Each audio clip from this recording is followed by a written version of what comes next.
अस्सलाम वालेकुम दोस्तों, welcome to my channel digital facility. दोस्तों, आज की इस वीडियो में हम जानेंगे आज के सऊदी रियाल के लेटेस्ट एक्सचेंज रेट कि आज आपको सऊदी अरब के मुख्तलिफ बैंकों से इंडिया, पाकिस्तान, बांग्लादेश और नेपाल के लिए क्या रेट मिलने वाला है एक रियाल का। तो फ्रेंड, वीडियो को लास्ट तक देखिएगा ताकि आपको पता चल सके कि कौन सी बैंक सबसे अच्छा रेट दे रही है। और फ्रेंड, डेली बेस पे सऊदी रियाल की लेटेस्ट अपडेट जानने के लिए चैनल को सब्सक्राइब कर दें और साथ में बेल आइकन को ऑल पे सेलेक्ट कर दें ताकि हर नई आने वाली वीडियो सबसे पहले आपको मिले। और फ्रेंड्स, साथ ही साथ वीडियो को लाइक भी कर दें। तो चलते हैं वीडियो की जानब और सबसे पहले बात करते हैं टेली मनी की, जो कि आज पाकिस्तान के लिए दे रहा है 59 रुपये 72 पैसे, इंडिया के लिए 21 रुपये 79 पैसे, बांग्लादेश 28 टका 16 पैसे और नेपाल के लिए रेट मिलेगा 35 रुपये 04 पैसे। तो फ्रेंड, दूसरे नंबर पर जानते हैं वेस्टर्न यूनियन के रेट, जो कि पाकिस्तान के लिए दे रहा है 59 रुपये 56 पैसे, इंडिया के लिए 21 रुपये 72 पैसे, बांग्लादेश 28 टका 17 पैसे और नेपाल के लिए रेट मिलेगा 35 रुपये 08 पैसे।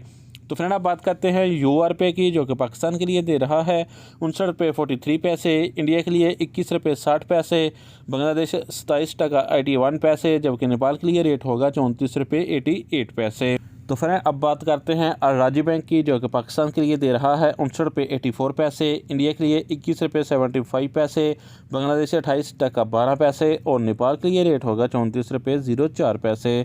तो फ्रेंड, इसके बाद हमारे पास है फौरी बैंक के रेट, जो कि पाकिस्तान के लिए दे रहा है 59 रुपये 58 पैसे, इंडिया के लिए 21 रुपये 73 पैसे, बांग्लादेश 28 टका 20 पैसे बैंक टू बैंक और नेपाल के लिए रेट होगा 35 रुपये 0 पैसे। तो फ्रेंड, आप हमारे पास है इंजाज बैंक के रेट, जो कि पाकिस्तान के लिए दे रहा है 59 रुपये 61 पैसे, इंडिया के लिए 21 रुपये 74 पैसे, बांग्लादेश 28 टका 14 पैसे और नेपाल के लिए रेट होगा 35 रुपये 01 पैसे। तो फ्रेंड, आप जानते हैं STC पे के रेट, जो कि पाकिस्तान के लिए दे रहा है 59 रुपये 42 पैसे, इंडिया के लिए 21 रुपये 63 पैसे, बांग्लादेश 28 टका 06 पैसे और नेपाल के लिए रेट होगा 34 रुपये 98 पैसे। तो फ्रेंड, लास्ट में बात करते हैं SNB क्विक पे की, जो कि पाकिस्तान के लिए एक रियाल का दे रहा है 58 रुपये 96 पैसे, इंडिया के लिए 21 रुपये 54 पैसे, बांग्लादेश 28 टका 02 पैसे और नेपाल के लिए रेट होगा 34 रुपये 65 पैसे। तो फ्रेंड, ये थे आज के सऊदी रियाल के लेटेस्ट एक्सचेंज रेट।